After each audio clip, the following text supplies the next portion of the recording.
Hello, everybody. How are you? How is it going, everybody?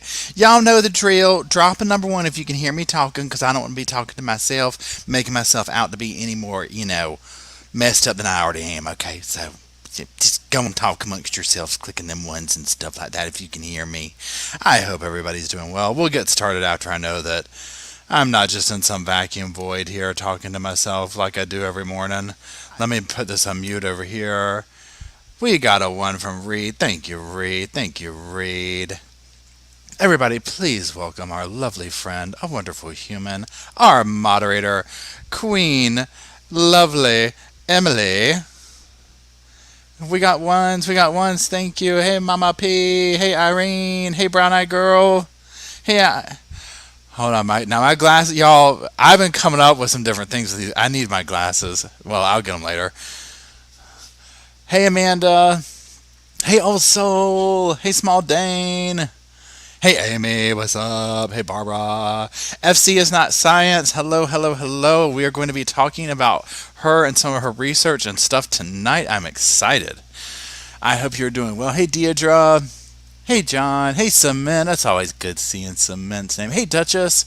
Service Dog. Inside the purple purse. Also, Judith. What's up? Oh my god, no. Also, I must watch this. Oh my gosh. I cannot. Y'all, Netflix has been coming up with, well, this thing we're talking about tonight. So let's do a little housekeeping stuff first. First of all, if you're brand new here, this is my live chat channel. Hey, Chrissy. Hey, Elaine. I call it the podcast channel, but it's just where we go live on more of a regular basis, do stuff like this. I do have my other channel. It's the main channel. It's linked down below. That's where I put like my scripted, or not scripted, but like edited videos and stuff like that. Like, it's a totally different vibe in here.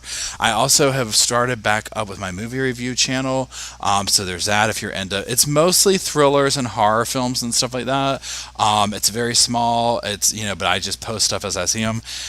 I did day one for today's on there for today, and I'm going to record hopefully tomorrow. My review on Long Legs. Oh my god. I'm so thoroughly enjoying reading the comment there and like interacting again on that level with that stuff. It's so fascinating to me. Please hold while I do this. Hey Jason, how's it going? Hey Holly. So there's that. Now, if you're watching from Patreon or any of those other places that's not here, just make sure you click the YouTube icon so that you can come in here and talk on the live chat if you want to. You don't have to. I'm not making you. Good Lord. So, a quick synopsis, 100% go see Long Legs. That's all. I mean, it's literally, even when I was thinking about how to do the review today, I was like, I don't know how much I can even say, because so much of it is just you just have to sit and watch it. You know what I'm saying? Because the ending is the only part that will have some people divided. I will say that. But other than that, like, you don't even want to sit here and talk a little bit about it, because so many things are like Easter eggs in it that you're constantly watching the movie to try and figure it out. Let's put it this way. The first minute, my mouth was on the damn ground. Okay, I was like, what? What? Had me glued. I went to go see it by myself. I just like ran out, and I went into it not watching the trailer, anything.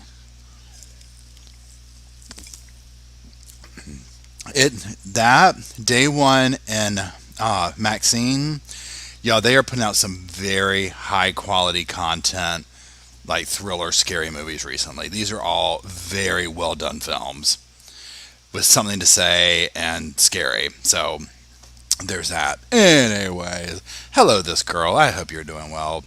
Okay, so tonight we're going to be talking about, this is how we're going to do this. So we're talking about Tell Them You Love Me. This is a Netflix documentary.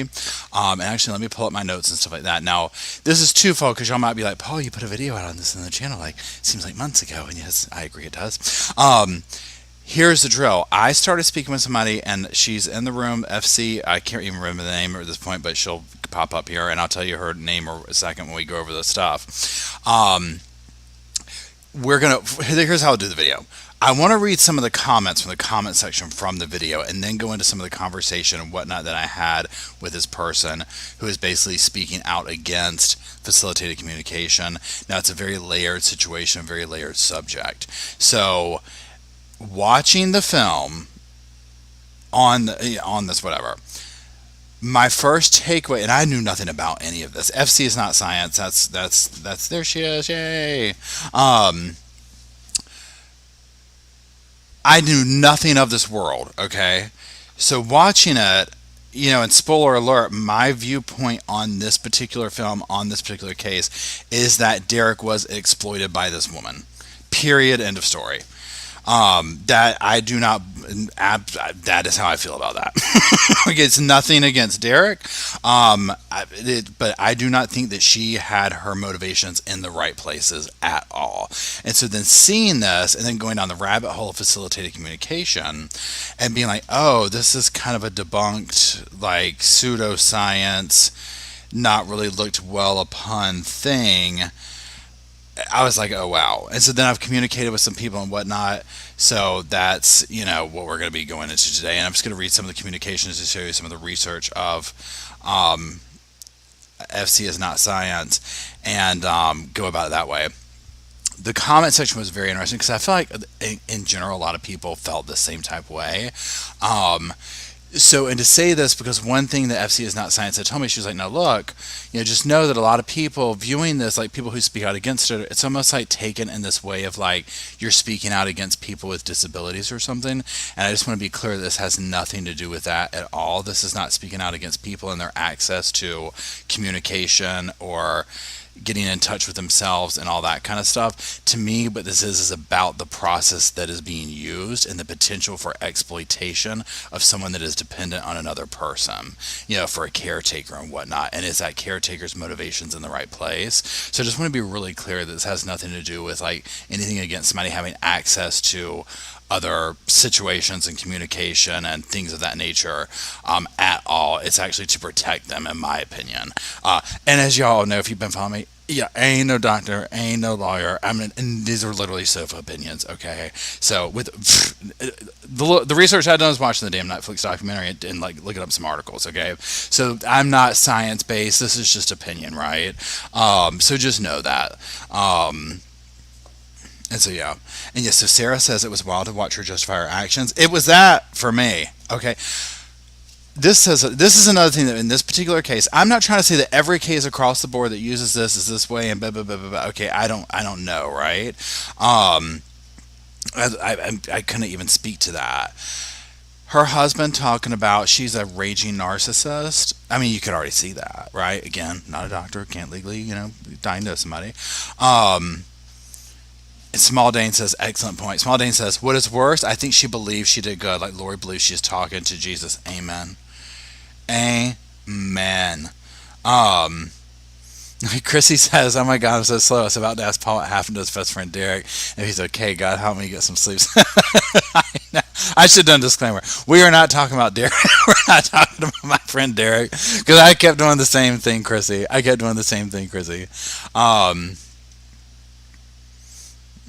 Amanda says, I was learning about facilitated communication in 2009 when I was studying to be a teacher. I remember seeing videos and thinking the facilitator was making things up, like a Ouija board. I mean, some of it, even in this film, and we're just going to kind of wing some conversation right now before we get into more of like a structure type thing. Even in the film when they were showing some of the way they were doing it, I was like, they're making them point to several things. Like, how do you know? You know what I'm saying? Like, how do you even know what they're doing? Like, this doesn't make sense. And so then as it came out and whatnot, I was like, yeah. Yeah. Okay, so that being said, let's go read a few comments here. I said a shake, a rattle and roll. Woo! Okay.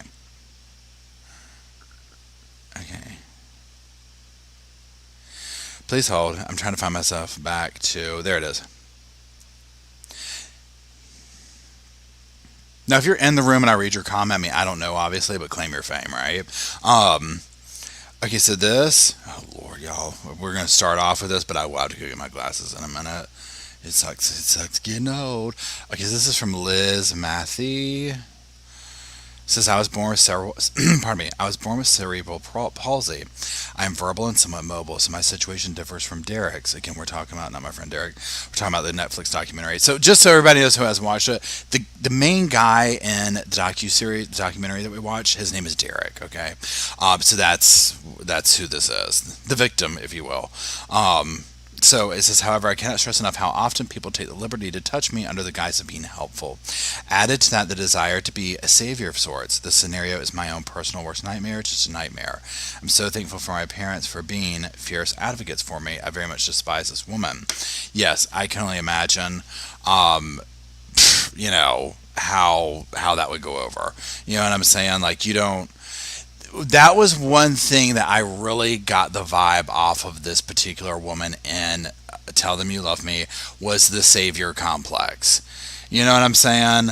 Um, was the savior complex. Let me do this. So one of the things to keep in mind is that her mother was like very big into, I don't know if a pioneer, and FC is not science. If you hear me say anything that you're like, oh no, that's not, feel free to chime in. And I'm just winging it. I'm going to pull my notes up now actually on the thing. I'm like, Paul, maybe you should pull your notes up that you did in the documentary. But her mother was really big into it. So she was talking about in the documentary, seeing her mother help people. And, you know, it was like, oh God, you know, watching their world open up and this and that and the other. And again, you're watching this at first and you're like, it literally brings tears to your eyes, because you're like, who wouldn't want to bring that gift to somebody into their family, you know, for them to break free of the perceived prison that they might be in, right? And be able to communicate and start doing this and open up their, I mean, it's like, it's amazing. That's all fine and dandy, okay? Oh, thank you. Chrissy says I can vogue for Paul. You can vogue. No, she says I can vouch for Paul. I read it as vogue because my eyes are messed up. I'm disabled with spina, bifida, and Paul, and the entire subject of it. Nothing but, oh, thank you, Chrissy. That's so sweet. I appreciate that. Okay, so yes, FC, and so y'all pay attention to what FC Science is saying. Hold on, please. Let me go over here to do it so I can pull it all up, because this is important here. Okay, so who wouldn't want to bring that gift to the family, to all that kind of stuff, right? I mean, 100% get that. I mean, seriously. But then it starts to take a little bit of a sinister turn, okay? Um, and that's where it gets a little questionable.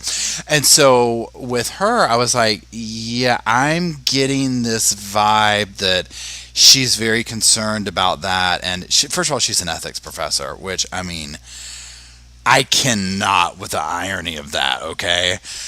You know, she had no business, in my opinion, doing this to begin with. And it was all under the guise of like, oh, well, let me come help you. Thank you, Emily.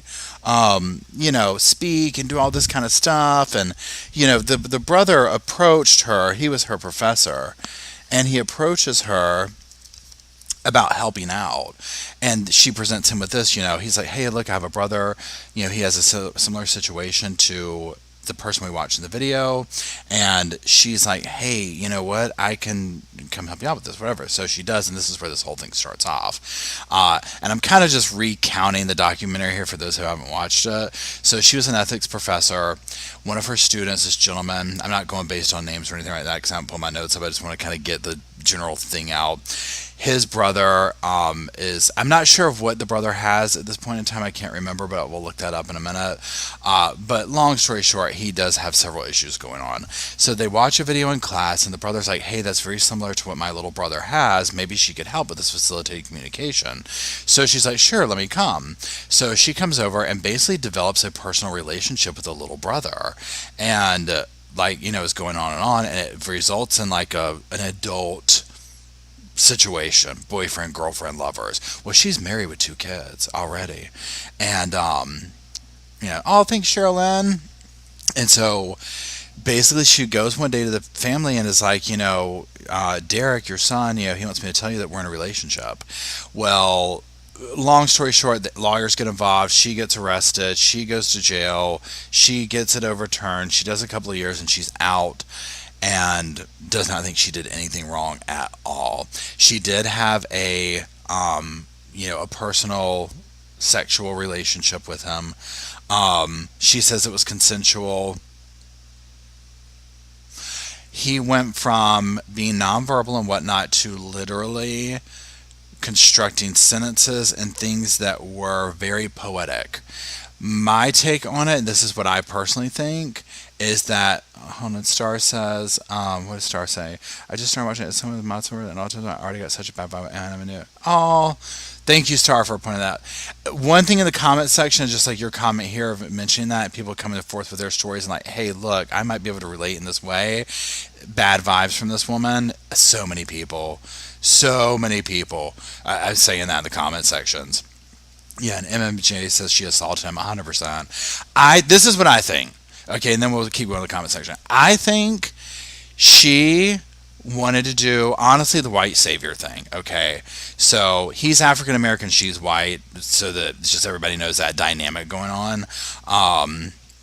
So, oh, thank you, this girl. So she's white, he's African American. There's, in my opinion, a white savior complex going on with her. So I think what she wanted to do is she saw that whole narrative. She was going to, in my opinion, have him write a book, do something like that, and make it like this, this very poetic thing. The things that she was saying that he said were things that sounded like her, like PhD, very like just in your thoughts, brainy, poetic, this, that, and the other. Here is a couple of major things. So the mother. Oh, I know, Amanda says, I hate how she pronounced D-man, too, in the documentary. I know, just runs all over you, right? Please hold. I don't have my glass cleaner here, and Emily let me know so kindly. Hopefully that helps some. Lost Ronan, hey, I thought about you today. I was in Hillsborough at the gym, and I was like, I wonder how Lost Ronan's doing. I hope y'all are doing good over there. I go to Hillsborough on a regular basis now to go to the gym over there. It's so much better than one at Chapel Hill. Anyways, so the mother of Derek, so it's the mother and the brother, right? The brother's, like, he met her in his PhD program, right? So the mother starts talking about these situations that the facilitator and Derek, were going through. And she was like, so for example, one day in the car in the church or whatever, she reaches over and turns it off. And she's like, Derek likes classical music. And the mom's like, okay. This is the one that got me, y'all. Period. End of story. I was like, you can just wheel yourself right out the front door. She said that she was cutting up Derek's chicken pieces or whatever one day, and that, is her name Anna? I already forgot what the facilitator's name was. Is it Anna? I think it's Anna. I don't have. Let me pull my notes up here. I believe. Help me out here, y'all. Was it Anna? Is that her name? The facilitator again, the main villain. So she wheels over talking about, what are you feeding that him for? He's a vegetarian. Yeah, Anna, thank you. He's a vegetarian or vegan. I was like, how did he go? What? How did he turn into that overnight since you started communicating for him? That part right there, I was like, absolutely not. That to me told the influence. 100%. Okay, gifted 5 memberships. Thank you. And Elaine, hold on, let me put it up here so I can see it. Hold on. Elaine, first of all, thank you. Or if I don't pay for 18 years, the clinic MH learned what she did was so more than ethically wrong as a human and more importantly as a trust. But amen. And I like that you pointed that out as a human and more importantly as a trusted professional. Because here's the thing. Again, I just stand by this. Her husband says she's a raging narcissist. She's a raging. I mean, 100% right. So there was the thing about she's talking about he's a vegetarian. No. Then another thing about like she came and was like, do you want? So this part, if you watched it, you'll know what I'm talking about. She showed up one day and she was like, do you want to wear what you're wearing? Do you want to wear your undershirt? And she was like, so we went up and changed him or whatever. And I'm like, yes, that's called grooming. She's doing things to touch his body, to make him more comfortable, to get them more comfortable with her doing things. She tells on herself throughout the documentary. You can just listen to what she is saying, and you're like, again, as Elaine just said, as a person, before you get into caretaker, I'm like, why would you do that? Why would you do that? That is super creepy. You know what I mean? Like, why would you be comfortable with that? Um, why would you be comfortable with that? Yeah, Carol says she thought she had an easy target. Gross. Amen, girl. So things like that are going on. So here's the thing. So then at one point, when she's like, this relationship butted, and she's talking about that he was saying things, and she's saying things about the docu series that he would again. She's saying that he said this stuff about loneliness and love, and the viewpoint from disability, and it's very poetic and it's very beautiful stuff. And I'm not trying to say he's not capable of doing that, but what it is it's so intertwined in her own voice. It doesn't seem authentic. It doesn't seem like it's him saying this. So that's the thing, that I have an issue with. It does not seem like him. So basically this relationship happens, and she realizes she's in love with him. She realizes also that she has a husband and 2 kids. So basically she's like, Derek, and this is the scary part, is because she's like, Derek wants her to tell his mom, and the mom and the brother, they sit down to have this conversation, and she's telling the I call it the parents, but the mom and the brother, whatever. And at one point she's like, Derek, he told me to kiss him, and I didn't want to kiss him in front of the mother and brother, but he insisted. And I'm like, who in their right mind would even do that? Think about a regular situation. Whoever your person is, if you got one, whatever, thing of the past, you go to dinner, and they were like, to introduce you, I want you to kiss them in front of me. That was such a power play move on her part, in my opinion. And I was like, sitting here, I'm like, this poor mother. And the brother said he had to go. He's like, I had to get up and go. I start swinging. And I'm like, I get who does this. So then they have these conversations. Now here's the thing, and again, the narcissist will always narcissist. This is how she tells on herself. Yeah, and Linda says demonstrating dominance over her mother. Oh yeah, 100%, Linda. That 100% was woven into this. So then you could tell at one point that they were going to let it go. Like they just wanted, you know what, you go do your thing for a little bit, whatever. But then Anna calls up another place, like some kind of adult care, whatever, that he was going to, and is like, I miss him. I want to come see him. Well, the adult daycare calls Derek's parents, brother, mom, and is like, she's trying to get in contact. And that's when they're like, okay, we set a boundary. We drew a line. She crossed the line. Okay, FC Science says, hold on. The only value in the documentary, in my opinion, is that she tells herself all the way to the phone. Amen. I mean, seriously, she does. It's beautiful to watch, right? Because she doesn't think she did anything wrong. So they get authorities involved. Well, they make the mom do, or they get her to do a recorded phone call. Any normal human being would have heard this phone call, the other person on the end, and being like, this is being recorded. The mom calls up talking about, I feel like he's not right. Something's going on since y'all haven't been around each other. I just think he misses you. But I need to know what happened. How many times did y'all do it?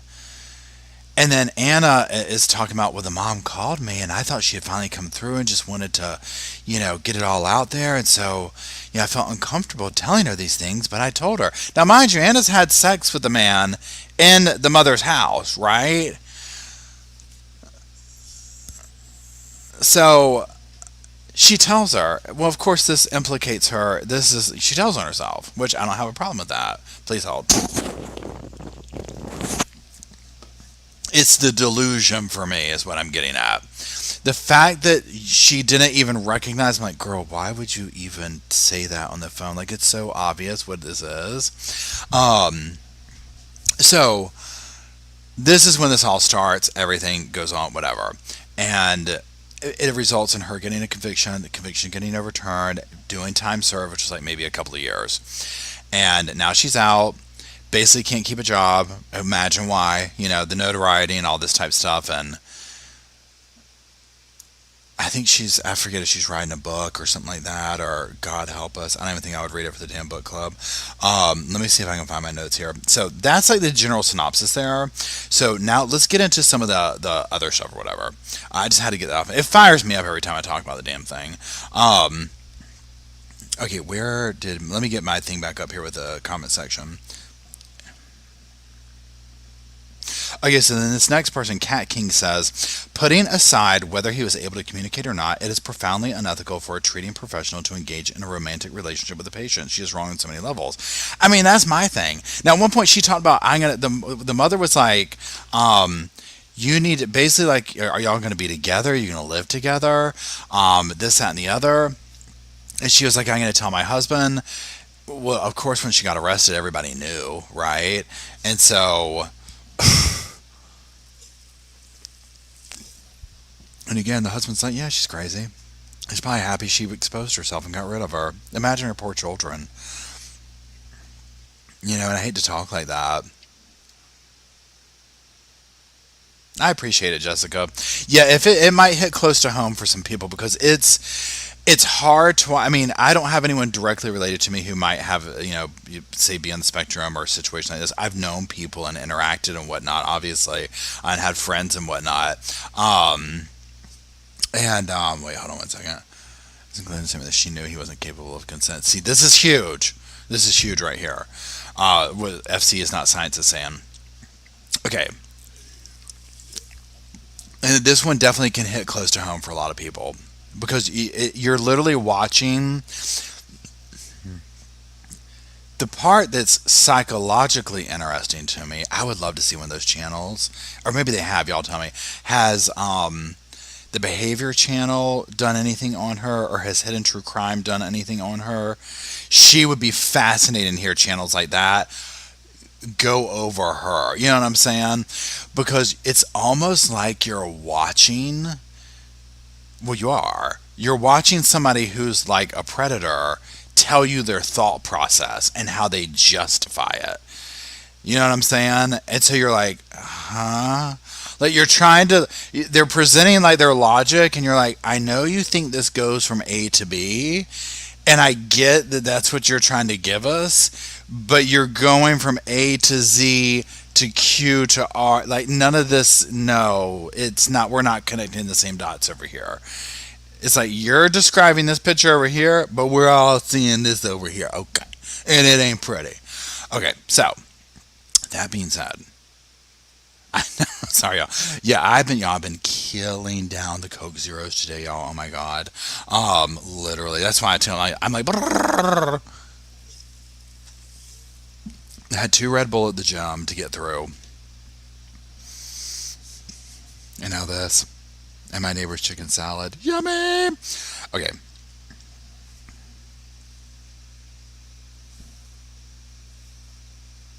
I'm just going through the things here.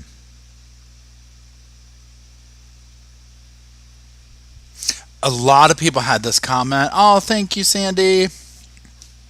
A lot of people had that. Thanks, Dwayne. Wait, hold on. Dr. Barry did a live talking about this. Hearing from psychologists, like, whoa. Oh, God, I would love to see that. I think Dr. Grande did a video on it, too. Okay, this one, a lot of people had this sentiment.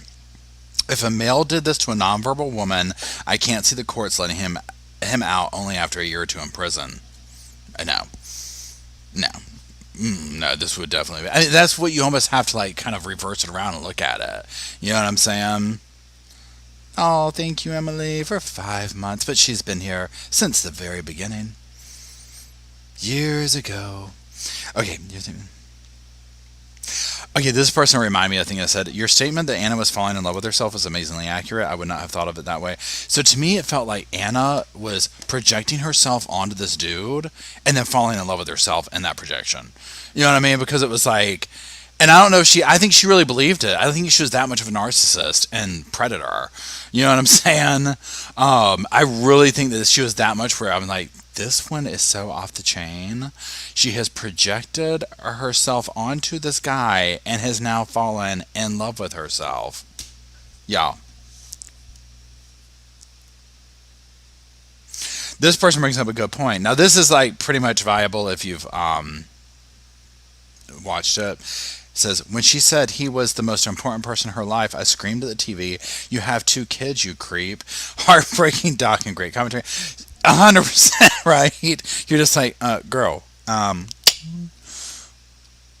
this person, she's a predator. She used the same techniques and language these monsters use to isolate families and friends from their victims. 100%. This is what seems so familiar and is so triggering. Oh, the way she isolated the competition with the mother, the things she did to humiliate, sitting here kissing him in front of the mom, talking about the tawdriness that went on up in the bed. Come on, who in their right mind would do that? I'm sorry, and I mean this is very superficial and petty of me, but you know how when you can just look at some people and be like, they've got those crazy eyes. You know what I'm talking about? You know what I'm talking about?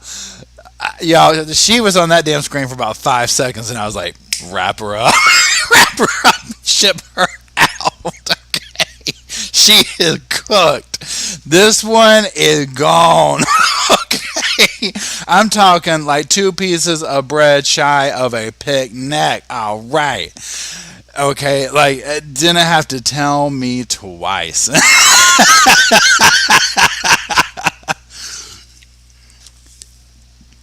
Okay, so here's it. So this is, we've talked about this, but it sums it up. Okay, this is Laura loves. Hold on, Laura. Wait, yeah, Laura loves Jesus. I'm sorry, my eyes are a little messed up. I'll get my glasses in a minute. What I don't understand, and they never even spoke about, was how did he go from nonverbal, never reading or speaking, to correctly spelling, reading novels, and taking college courses? My 20-year-old son who has no disabilities has problems writing a complete sentence. What am I missing? Because logically this makes no sense. One thing that she said, and this is this person comment, that she tried to do is talk about like, oh, well, he's been able to pick stuff up with by reading signs and like, you know, just kind of in the background and this, that, and the other, you know, and I'm like, okay, that's, I can get there, but what you're giving is college thesis. No, we don't get that from the stop sign. Okay. Now, also, thank you very much. Also, it's the same with women teachers who assault boys. They're never treated the same as men. So, yeah. And it's been going on so much lately, too. With the headlines I read with that going, I'm like, what is going on? My God. Hey, Edna, how's it going? Okay, let's read a couple more of these, and we'll get to some of the other stuff. Okay, this person says, this is KS H. Pittman, says, we talked about this, but I just want to, she sums it up good nicely in her comment. The red wine, classical music, and vegetarian was all her and traits she wanted her significant other to have. And that's another good point that they bring up right there, too. A lot of it is, it's almost like she was creating the perfect partner. Because she could paint him to be whatever she wanted him to be. Oh, he's vegetarian, he's this, he's that, he wants to wear this, he wants to do that. I mean, come on, right? Okay.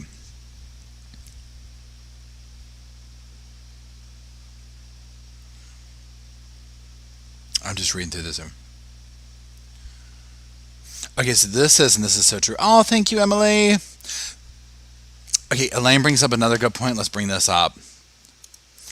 Elaine says the blind test they did blew their whole theory out the window. Okay, so at one point during this, if you haven't watched it, they're showing some of the research. And now this is where these links that we're getting ready to go through and whatnot, FC is Not Science has sent me and shown me.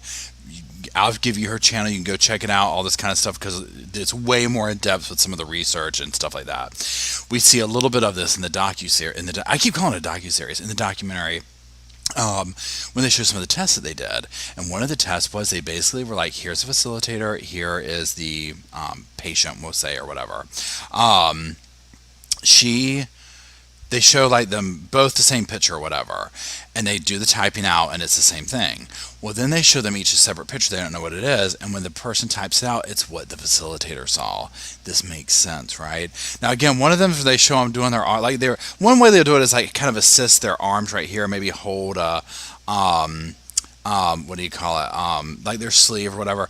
Well, they're showing them point. I've said this a few times, and they're doing it in such an obscure way. I was like, how do you know they wanted to spell that? They pointed to 3 different letters, and that's like, just some of it's so obviously like, I'm not trying to say office. I'm sure there are some facilitators that want to genuinely help, right? And it's like a subconscious thing they're not aware of. And then there's the Annas, who I think she actively sought out predatorial stuff for her own thing. And then there was the subconscious, I want to be this so much that I'm blinded by it, right?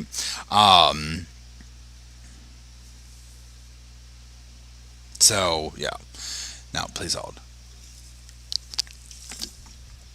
Okay. Let's see. Oh, thank you, Dwayne.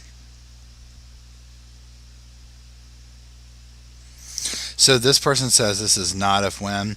Every predator like this thinks their relationship is special. It's not wrong because blah blah blah. It's always wrong when someone cannot give consent. Period. Yes, 100%. Lucy's mama, thank you. Lucy says, I used to work with kids just like the person in the show. I'm also familiar with facilitated communications, business hosting on TV. Yeah, I mean, that's what it appears to be. Now, pardon me, I'm going to go over to my little things over here, my little notes.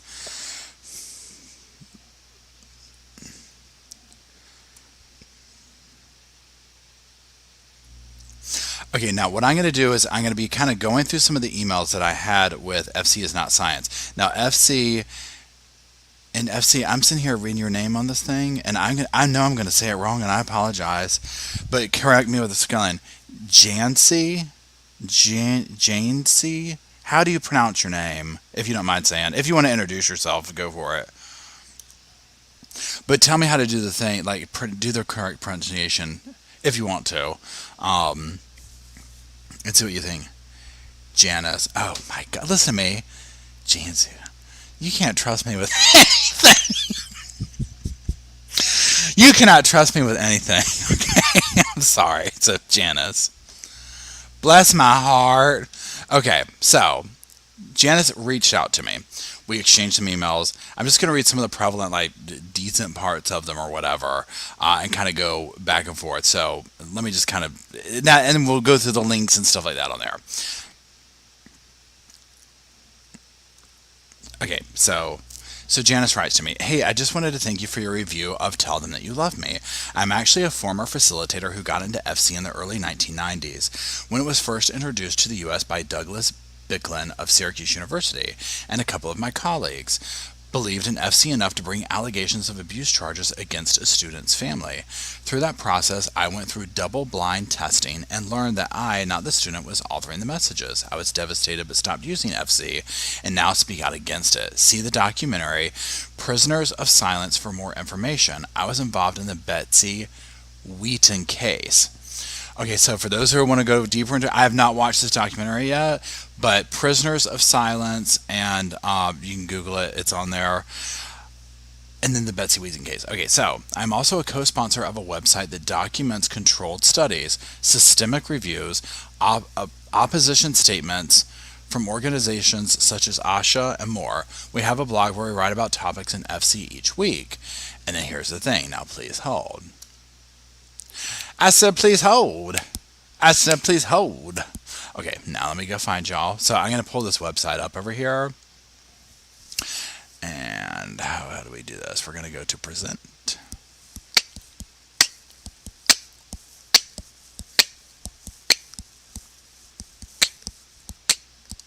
I'm just finding present. There we are.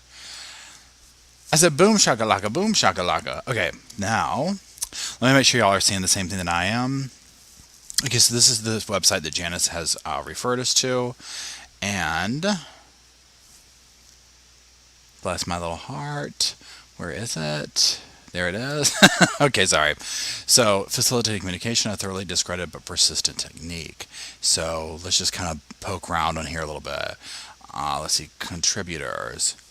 So, about the contributors to this website. Now, we're not going to read everything in depth. I mean, this is, you can check this out. It's facilitatedcommunication.org. Copy. I'm going to share it. I'm going to carrot. Let me see if that goes through for y'all.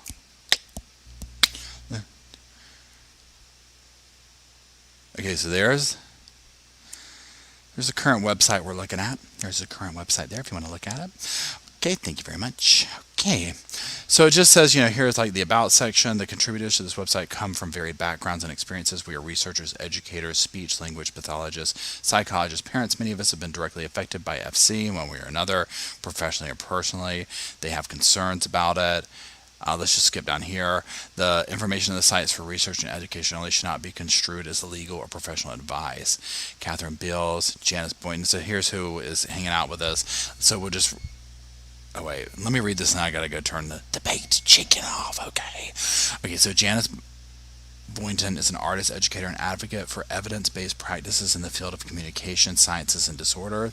Her story as a former facilitator was featured on Frontline's Prisoners of Silence. To date, she is one of the few facilitators worldwide to publicly acknowledge her role in producing FC messages and speak out against its use. She left teaching to pursue her artwork and has continued to be active in educating people about the dangers of FC and other facilitator-influenced techniques. She was a recipient of the 2023 James Randi Education Foundation Award for her work in the field of skepticism. That's pretty cool, Janice. Congratulations on that. Yeah, let me go turn this off real quick. Hold on.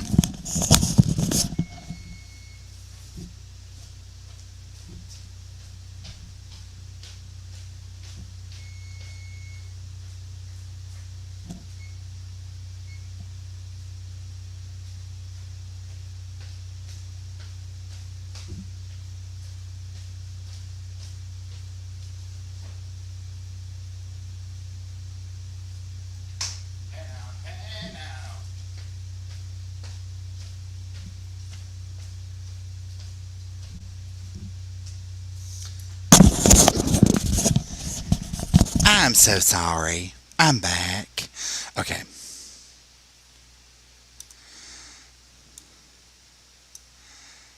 So, I mean, you see here resource, parents, educators, FC in the legal system, opposition statements, research, systemic reviews, controlled studies.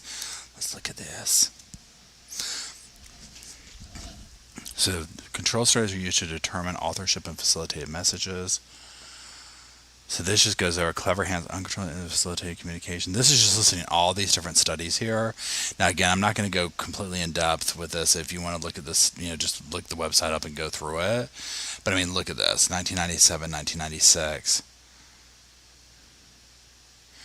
I mean, this is really in depth. Look at all this. Oh my gosh. Okay, hold on one second. Okay, now let's come back over here. Let's come back up here. Harmful treatments, discouraging except false allegations, facilitator crimes. Ooh. Report of... And here, first one. Bam! Report of facilitator convicted of 2 counts of SA on an individual with disabilities, New Jersey, United States. This is Anna. This is the case we're talking about. Now here's all these different resources. See here? I mean, for this one case. Expert can't prove she can communicate with disabled man who may be a victim of SA. I mean, let's just see what this is. Expert can't prove she can communicate. Let me see if y'all are still seeing the same thing I am. No, hold on, good Lord. Hold on, let me get over here. I didn't know that. Dang. Why isn't it showing y'all? Let me do this. Stop sharing. Let me share this one because this looks... Let me reshare this so y'all can see this.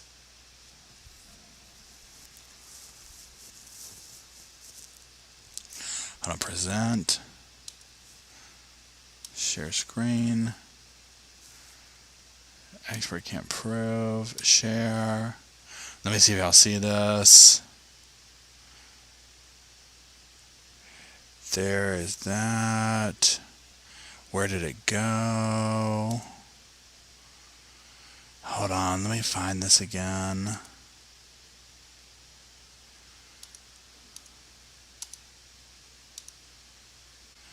Is this it?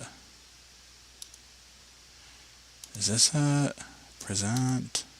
Share screen. Let me try it one more time, y'all. Expert can't prove. Is this it? Is this it? Expert. Okay, this is it. This is it right here. Okay.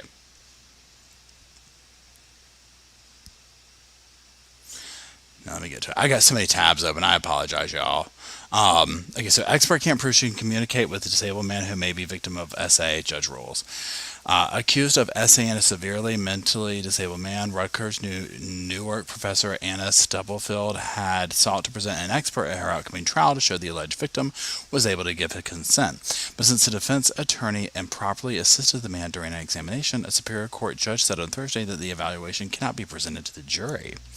The judge ruled that expert Rosemary Crossley will not be allowed to testify in regard to her assessment of the alleged victim, known as DJ. It was meant to test DJ's ability to communicate. The judge found Crossley's methods were unreliable because she assisted DJ in moving a communication device during the assessment. See, this is so interesting. Stubbfield's attorney James Patton said he is still requesting that Crossley be permitted to testify at the trial about the methodology used by the state's experts in evaluating DJ. They have determined that DJ did not have the ability to consent to the SA. I mean, again, just they can't even get the damn expert up there. You know what I'm saying? So this is just so fascinating to me on so many levels. Okay, so hold on. Sorry, oh, you know what? Just shoot me an email or a DM, Chrissy. I appreciate it. Okay, so let's keep going on this thing. So I'm going to go back to the email between Janice and I.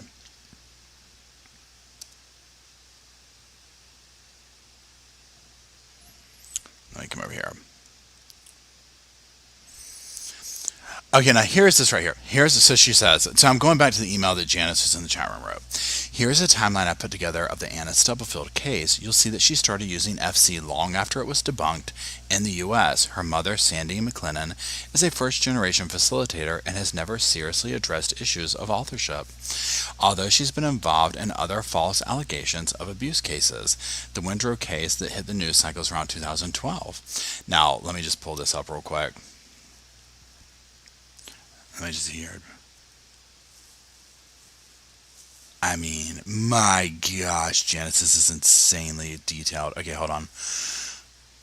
Now, again, we'll just kind of skim through this. This is on the website that is going through here that she sent. Hold on one second.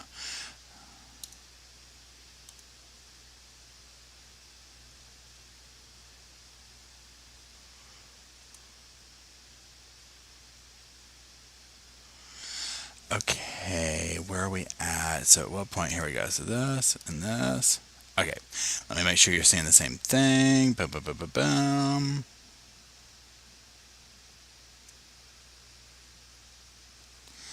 Okay, so where are we? Okay, so this is the timeline that Janice put together. At what point was Anna Stubblefield culpable for her criminal actions?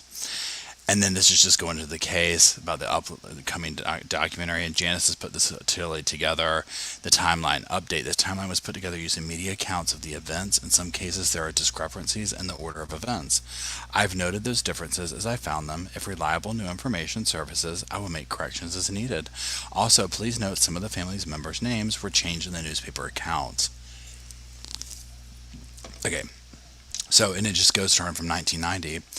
Burkham, founder of Facilitated Communication Institute at Syracuse, introduces FC to the U.S. 92, the Carla case goes to court. Court rules in favor of falsely accused, admonishes Crossley and the 8 facilitators for torturing the family and caused the case tragic. My God. Frontline's Prisoner of Silence airs, exposing major concerns about FC. 1994, a debate with Professor James Todd about FC, so is fully aware of the dangers. So what she's outlining here is how aware Anna was of how bad of an idea this was before she got involved in doing this. Just this little bit right here, any normal, rational person would have never agreed to do this when her student came to her and said, "My brother presents with a lot of the stuff that we just saw." Um, Her response being, "Oh, let me come see if I can do this or that," and beginning this, there should be no questions asked. This was not, she should never have even thought of this. So, this is insane. This is absolutely insane. Please hold.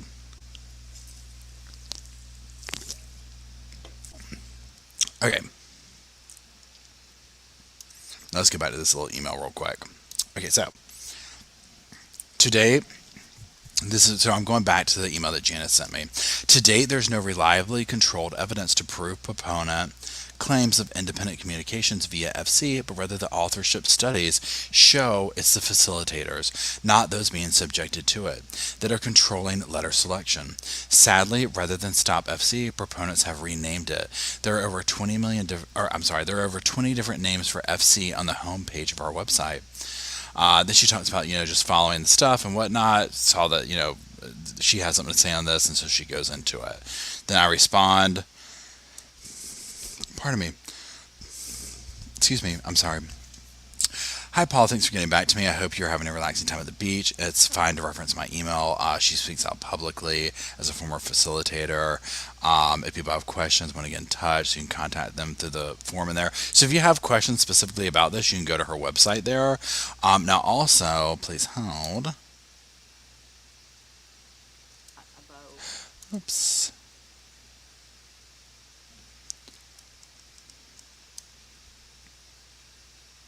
Now, what I'm going to do is we're not going to play the whole thing here, but I'm going to put this up for anybody who wants to see, and then subscribe to her channel to see some more of her videos and stuff like that. So again, just please hold.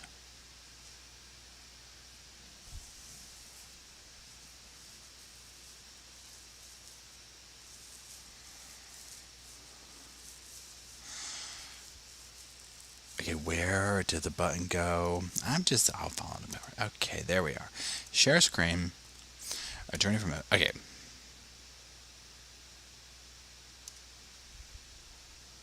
Yes. Boom. Boom. Boom. Boom. Are y'all seeing the same thing as me? Yep. Okay.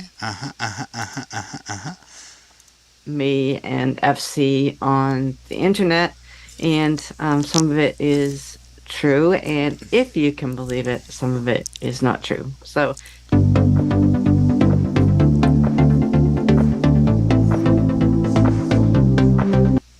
hi, this is Janice from FC is Not Science. I have my mug here, FC is Not Science.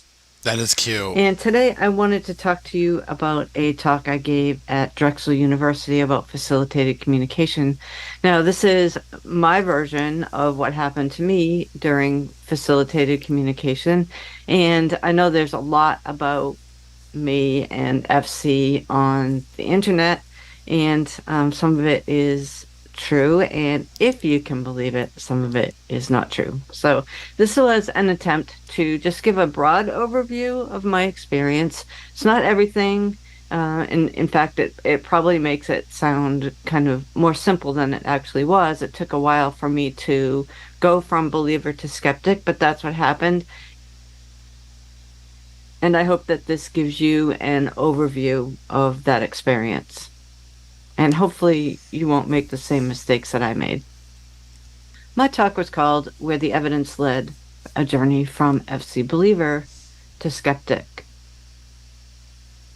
I'm a former facilitator who now speaks out against FC in all its variant forms. Mine is a cautionary tale about good intentions gone awry, and I hope by sharing my experiences that you might avoid the mistakes that I made.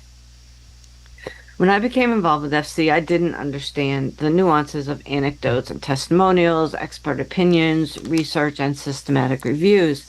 I gave each of these equal weight in confirming for myself that FC worked. But FC did not work, not for me, and not for hundreds of other facilitator client pairs. I understand this might be difficult for some people to hear. Despite the good intentions of facilitators, FC is highly reliant on physical, auditory, and visual cues that builds dependence on the facilitator, not independence for individuals being subjected to it. The position is supported by reliably controlled research and systematic reviews, despite the pro-FC anecdotes and testimonials that I too once believed. It's through this lens that I'll talk about my experiences with FC.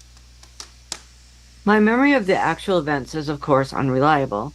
However, my story is documented in a 1993 Frontline program called Prisoners of Silence, as well as journal and newspaper articles that followed. I'll be talking briefly about false allegations of abuse generated through FC, so please do what you need to take care of your emotional well-being. Now, my colleagues and I have a website called facilitatedcommunication.org, so you don't have to take my word for it that FC is not a scientifically valid technique. The site is dedicated to educating people about the dangers of FC, and on it you'll find resources such as controlled studies, systematic reviews, organizations opposing FC, critiques of pro-FC articles, and more. Most of which, by the way, you will not find on pro-FC websites. I know this might be difficult to read, but this is a newsletter that circulated in the schools in 1992, around the time I was involved with FC. The article was written by Douglas Bicklin, founder of the Facilitated Communication Institute in Syracuse University, now the ICI. The concepts he outlined seemed simple enough: provide physical support, use predictable answers, maintain focus, avoid testing, generalize to other facilitators, and fade support. There were no warnings about facilitator control or the dangers of false allegations of abuse, which I found out years later had in 1991-92 already occurred in Australia with facilitators there. By 1995, dozens of these cases had occurred in the United States as well. They continue to happen and are largely underreported. In my case, a student moved into the school district with a facilitator trained at the University of Maine. The UMaine workshop leaders worked directly with Bicklin, which for me added credibility to the claims that FC worked.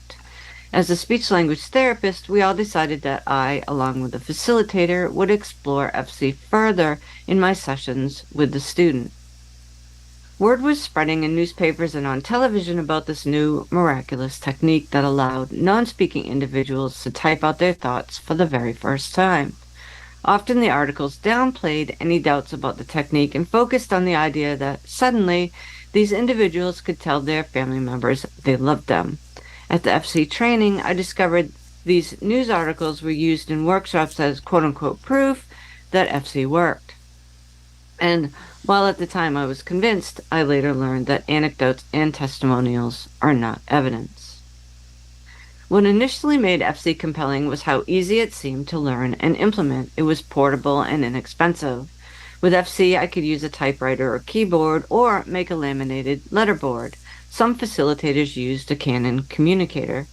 But what I was about to learn was that FC is not about high or low tech devices. It's about facilitator interference with the communication process.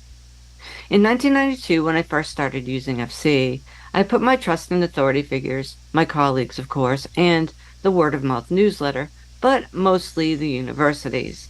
Naively, I thought that universities vetted the content of their workshops. It did not occur to me that they would offer courses that were not grounded in scientific rigor. Wow. I took the FC workshop in January 1993, prior to participating in double-blind testing. I found myself more confident of FC coming out of the workshop than I had been going in. We'd practiced FC there with the experts, and I had passed. No problem. Facilitators are trained to use structured activities to begin facilitation. These include multiple choice answers, fill in the blanks, or other activities that limit typed responses. It did not occur to me that I, the facilitator, always knew the answer in these situations, so there was no real way for the student to independently demonstrate authorship, even at these early stages. In addition, facilitators are told to look for unusual spelling, unexpected words or sentence structures, and senses of humor indicative of the unique personality of the person being subjected to FC. These characteristics were evident in our students' facilitated messages. Not everyone on the educational team believed in FC, but enough did, so we kept using it. After a few months of being subjected to FC, the student began producing messages which appeared to be disclosures of possible abuses at home. These messages appeared during FC sessions with different facilitators, including me, and I believe now that in part, facilitators are primed to expect disclosures by workshop leaders, but at the time we would not have known this. After several weeks of such disclosures, we ultimately determined that if these were messages from a typically speaking individual, we would proceed with involving the Department of Human Services and the police. So that is what we did.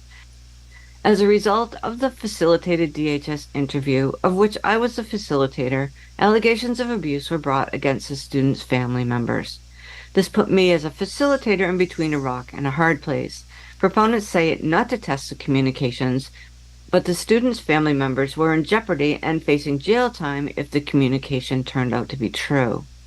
It was an agonizing position to be in. Phil Warden explains the problem in this clip from Prisoners of Silence. Warden realized that this was more difficult than the usual abuse case. Before considering whether the allegations were true, the court had to decide a more fundamental question. Was the author of the allegations, or had they come from her facilitator? I was most worried in my heart about were we going to do justice in this case. If the communications were real and she was being abused, the idea that on a legal technicality we might send the children back would be just absolutely horrible. On the other hand, if these were not real communications, the idea that all this would happen to these family and these children on a bogus idea was also unacceptable. So to my mind, the stakes were extremely high on both sides, and it was very important that we reach a quality decision based on the truth. As researchers were beginning to discover in the early 1990s, when my story was unfolding, the only reliable way to determine authorship in FC is a testing situation where the facilitator is unaware of test protocols. Observation simply is not enough. Facilitators are often unaware of the extent to which they are providing cues and are, therefore, unreliable reporters of their own behavior. I can say from experience that it is much easier to pick up on facilitator cueing in other people than it was in myself. Most observers look at the client during the FC sessions and can miss facilitator cueing. Proponents claim testing is too stressful for individuals being subjected to FC, but in my case, the test was conducted in a setting familiar to the student. Her guardian ad litem was present to make sure the test situation was not oppressive. And in addition, the questions were based on information she likely knew, but I did not. I believe her family participated in gathering information for the evaluation. Double-blind testing for FC is not an IQ test, but rather a reliable way to rule in or rule out facilitator influence over the typing. And I found out later she was given a code word to stop the testing whenever she wanted. Howard Shane from Boston Children's Hospital conducted the testing. Picture exchange was just one section of the evaluation recreated for Prisoners of Silence. I believe my client's mom filmed this scene with Howard, but the responses are based on the actual test results. I've edited out the student's name. He showed both a series of pictures and asked them to type what they saw. This part right here, y'all. Sure you're looking at. When both she and her facilitators saw a picture of a key, the letters K-E-Y were typed. Now, look at how the hand goes, where to me, you could be Shane pointing. wanted to discover what happened if each saw a different picture. Okay. She saw a cup. She didn't type cup. She typed hat. What the facilitator saw. Case damn closed right there. There we go. I'll take a look at this one. Case damn I want you to closed. tell me Where's the damn gavel? what you see. Where's the damn gavel? When she was shown a picture of a dog, she didn't type dog, but sneakers. Yeah, there we go. What the facilitator saw. Case closed on that one, y'all. Fortunately for the family, the false allegations of abuse were dismissed and the kids returned to the home, but not before a lot of emotional and long-lasting damage was done. And although I was devastated after the testing and helped stop the use of FC in our school district, I did not change my mind about FC right away. I was at a crossroads. I could go deeper into FC, perhaps get more training, or, as I ended up doing, I could take a step back and learn more about this so-called revolutionary technique. What ultimately changed my mind was the inconsistencies between what the FC folks told me and my personal experiences with those demonized by the workshop leaders, critics of FC. The testing, for example, was not adversarial. It was designed for my students' success. Everyone in that room was respectful of both of me and, more importantly, of my student. I also had what I called breakthrough moments. Times I noticed myself wondering if I was seeing the same or a different picture. I think this happens to facilitators all the time, but in unstructured situations, you're less likely to notice yourself saying, I moved the kid's hand this time, but I won't next time. You tend to remember the hits or successes and forget the misses or failures. When I was under scrutiny, I noticed every thought, whether facilitated or not. Access to science-based research also helped, something FC workshop leaders did not provide. The O.D. Heck Center Wheeler report resonated with me. Their Syracuse-trained facilitators underwent blinded testing, and the results were the same as mine. In Prisoners of Silence, Bicklin said that it, quote-unquote, almost didn't matter how many instances of failed studies we have. I still remember that 30 years later. The comment hit close to home. Apparently, he cared more about protecting FC than he did about the families his technique hurt or the facilitators trained on his behalf. The critics, on the other hand, patiently spent hours helping me understand why FC cannot work as an independent form of communication. I realized years later that when, in his 1990 article, Communication Unbound, Bicklin asked how, why, and with whom does FC work, he was already committed to FC. Rather than correct the weaknesses in the technique raised by the critics, he moved forward in his promotion of FC based on the presumption that it worked. Critics, on the other hand, asked a different question, one that I too wanted to know. Does FC work? They wanted to know who was doing the pointing. As we've seen in the newer variants of FC, spelling to communicate and rapid prompting method, cueing can occur without huge amounts of physical touch. So a more precise question perhaps would be, who is controlling letter selection during FC sessions, whether the client is being touched or not? And is the facilitator inadvertently, or perhaps even deliberately, providing cues? Perhaps because I was a facilitator myself, I became curious about facilitator behavior during FC sessions. I learned about the ideomotor response, or small, non-conscious muscle movements, and started noticing facilitator cues, head nods, changes in vocal inflections, shifts in body position, finger movements, subtle changes in pressure on the client's wrist, elbow, shoulder, or shirt sleeve, pinching and releasing movements on the client's clothing, and moving the board, especially when it is held in the air. Now that I see it, I can't unsee it. Proponents claim I was poorly trained. I don't agree, but even if I was, FC is bigger than my one story. To date, there's no reliably controlled evidence to prove proponent claims that FC produces communication that is independent and free from facilitator control. Hundreds of facilitators have been tested under reliably controlled conditions with 100% failure rates in the facilitators. In other words, proponents, though well-meaning for the most part, have yet to prove that their claims are anything more than anecdotes and testimonials. Wow. For a long time, I was conflicted. There was, I think, a part of me that wanted FC to be true. Yeah. But it doesn't work. And after spending much of the last 10 years researching FC, both pro and con, I'm convinced there is no reliably controlled evidence to prove that it works. Facilitator-dependent techniques like FC, or whatever it's being called these days, cannot produce independent communication, even if facilitators are well-intentioned and practice for years on end.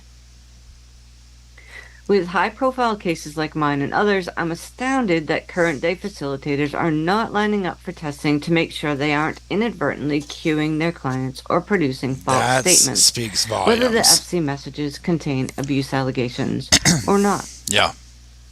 Why wouldn't you want to In know? closing, I hope you'll take this as a cautionary tale. I have learned long ago that people believe what they want to believe and generally find the evidence to support those beliefs. Yeah. But if you are open to it, I would urge you to research the science behind FC and understand why the critics oppose its use. Question facilitators' behaviors. Conduct reliably controlled testing, and read and understand the opposition statements in place regarding FC, spelling to communicate, and rapid prompting method. If you'd like, please check out our website at facilitatedcommunication.org. Thank you for your time and consideration. Wow. Janice, So that was my talk. first of all, thank you, Janice, for it's so refreshing to how do you say it see somebody who's like, you know what, I went down this, it wasn't exactly what I thought, I did the research, and I'm like, oh, hold on, wait, no, not cool. So my hat's off to you. I commend you for your journey in this and speaking out and doing, all the stuff that you've done with it. So I got a question for you real quick, because I think the part, okay, on the scene that they show from that thing, the prisoners documentary. So a couple of things, and maybe it's just because it's such a quick clip and I haven't seen like and really got all up in it or whatever. When the comment I made where I'm like, they're not even really pointing to something. I mean, to me, the way I see it, when they're pointing, I'm like, well, you could be pointing to, not you specifically, whoever, to 2 or 3 letters. Is it more accurate, or am I just not seeing that? You know what I'm saying? Because part of it to me just looks like, it's like, almost like, well, how do they even know what they're spelling? Because it could be just pointing to several different things at one time. Does that make sense? Or am I just seeing it wrong? Or is it like, no, there is a more accurate level of like they're pointing to exactly a certain letter and different things? Or is it different for everything? And I think that your journey that you just described in there is just amazing, the way that you were like, oh, hold on a second. Also, what speaks volumes to me is when you're saying that people are not lined up to get themselves tested to see like whether there's abuse allegations or whatever. Why wouldn't they want to know that? Knowing the historical narrative behind this, why wouldn't you want to? Because you don't want to know the answer, right? Okay, hold on. The pointing happens so fast, facilitators' brains fill in the word they think they're supposed to. See, that's what I'm talking about. That's what I'm talking about right there. That is what I'm talking about. So yeah, I mean, it's so, I want to look into the case that you're talking about that you're involved with now a little bit deeper, because to me it's just fascinating. And like you said at the end, where it's like, of course, who wouldn't want this to be true? Who wouldn't want to help? Anybody would. I mean, this would be major. You know what I'm saying? Because that's one thing. Like when this documentary, and now we're switching back to the current documentary, "Tell Them You Love Me." When it first started, I was like, my God, because that whole argument. And again, I don't work with the population of people who they're trained not to test. I mean, see, I don't work in a population of people with disabilities and things of this nature, so I'm coming from more of an ignorant spot. But to me, I'm like, I would want, one of my curiosities is, are they a prisoner? What thought processes are going on underneath when you're talking about somebody who's non-communicative, non-verbal, these type things? So to see like a potential solution to this answer of, hey, here's this, they can talk, they have all this to say. Who wouldn't want that? And yes, this is another thing. I see FC as a coping strategy. I mean, my God, yes, 100%. And again, like with the families, like, so when we saw in this particular documentary here with Daisy, the mother, the brother, and all that, and it's like this whole level of like, he can communicate and he has all this stuff in the very beginning or whatever. That's like a godsend to a family. Now, this particular person, Anna, who's a predator, obviously, But yeah, when they started talking about the thing of like we showed them different pictures, and we showed a comb and a hat, and they started showing the thing or whatever. I was done. I was like, it's a wrap. Hold on. FC says there are many technologies and techniques to help people with a wide range of disabilities to help people communicate independently. Yeah. I just feel like when somebody else is involved in the scenario, whether, and like you said, whether they know it or not, because like I feel like Anna's a mixture of people, predatorial, but also so in herself that it's subconscious, if that makes sense. You know what I'm saying? Hold on, let me get over here. Versus somebody who's completely just, they think they're doing something, they don't have an ill bone, meaning they're not trying to assault the person. But yeah, my God, imagine not imagine, but like scenarios like this, a completely unbalanced predator gets hold of this type stuff. You have this situation with Anna and Derek. She would have had, and here's the thing, this is my thing, the dangerous part. She would have had Derek move in with her. Once the novelty was over with, once she got the book, once the media went away, whatever, the abuse probably would have started. She would have been over him. Like, okay, it's old news. I'm done. Can you imagine the breakup? Literally watching somebody make it up, like literally make it up. 100%.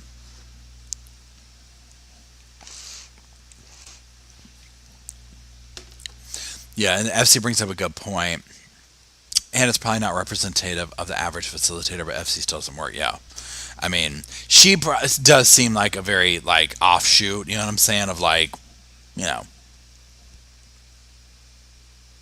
I mean, I think it's fascinating. So now, just in addition to facilitated communication, like other forms of it and whatnot, like I don't know, like if there's other ways or levels of this and whatnot, like I don't know. And a lot of people I've seen talking about Ouija boards and stuff like that. That's what it kind of reminds me of. Like, if you've ever done a Ouija board, which I'm sorry, at the end of the day, those things still creep me out, real or not real, whatever. But hold on, Linda says, was there money involved? I personally think that Anna was going to long term get money and attention off of him. Does that make sense? Like, I think she would have probably had him write a book. The thing she was having him say was just so poetic and PhD and all this. It was her. And so I'm sure that she wanted to be the next person to have, like, the breakaway case of, like, here she's come in here, and she would have made money off of it for sure. She would have exploited him and used him up. Because, again, like I said, I think when it ran out, when it got old, she would have tossed him to the curb. But something. So Vermont supports, hold on, FC at the state level. There may be other places support at the government level.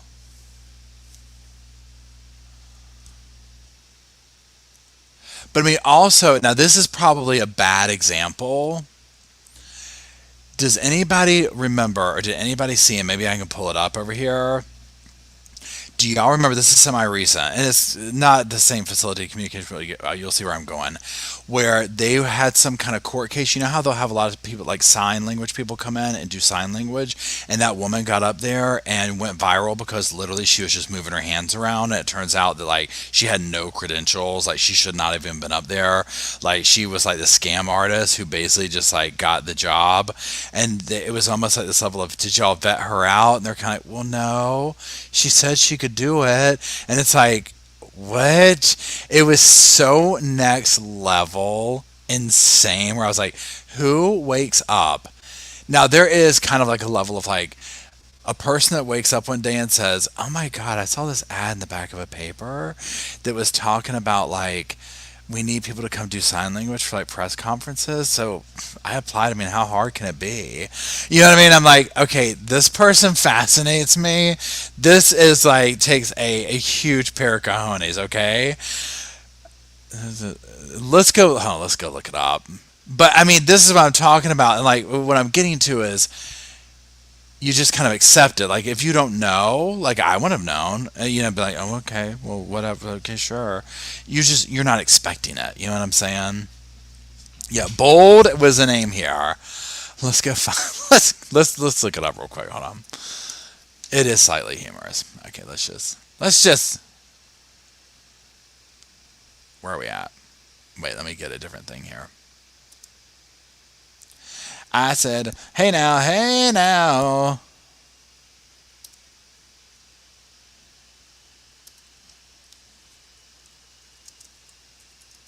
I mean, it comes right up.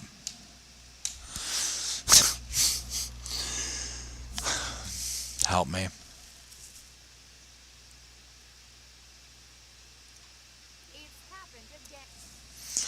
Okay, hold on. I gotta share. It's happened again.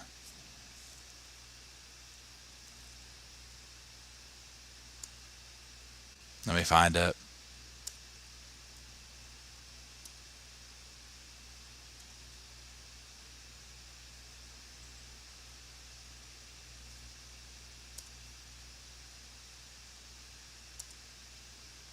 Okay.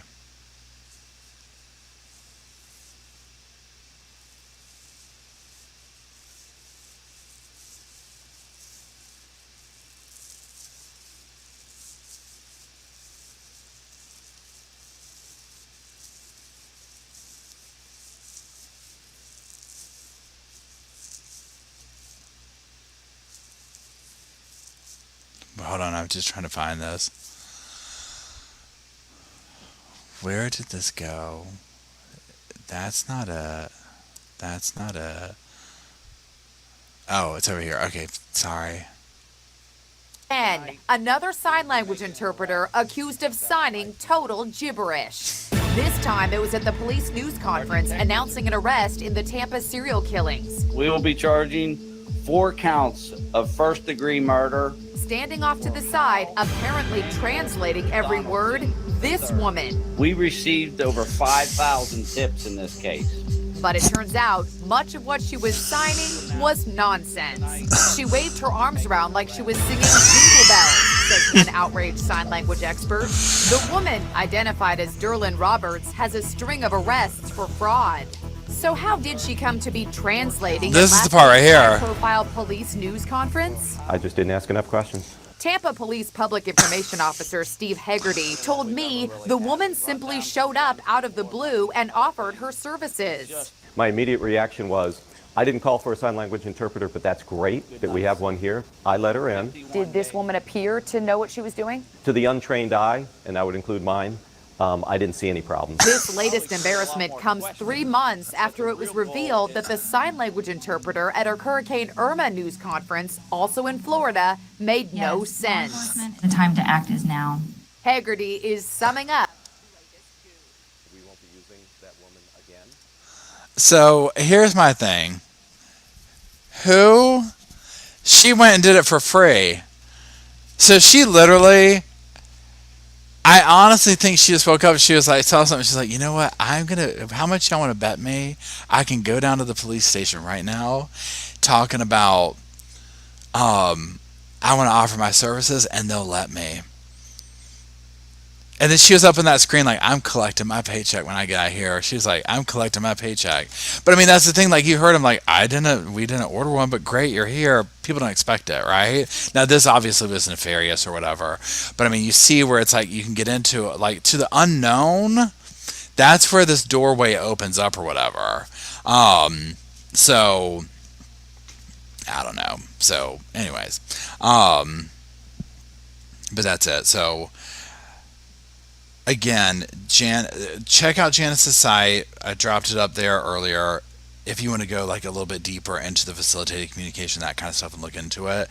And we'll keep kind of looking. Well, I mean, I want to follow this case and keep up with it, so we'll keep looking into it. And again, Janice, I think it's awesome that you have put this information out there and that you speak out and that you went down this journey and you were like, hey, wait a second, because that doesn't happen a lot of times, and things just kind of like continue forth. You know what I'm saying? So I think that that's really cool you did that.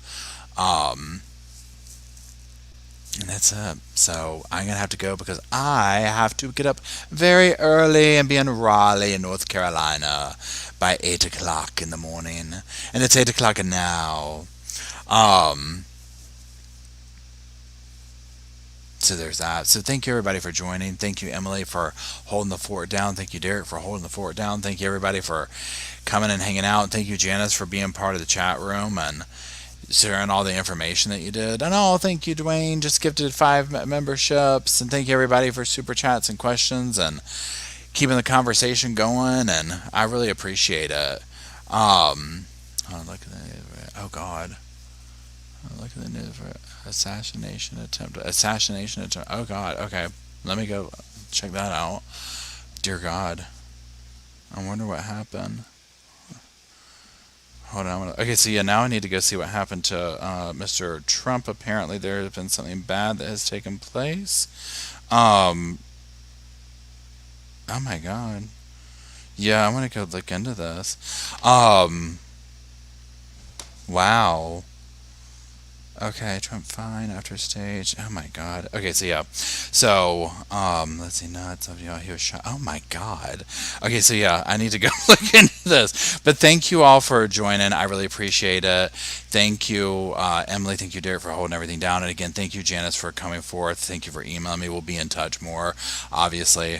This has been really interesting. So thank you all very much. I love y'all, and I will see you on the flip side of everything. Y'all take care, and I will see you when I see you.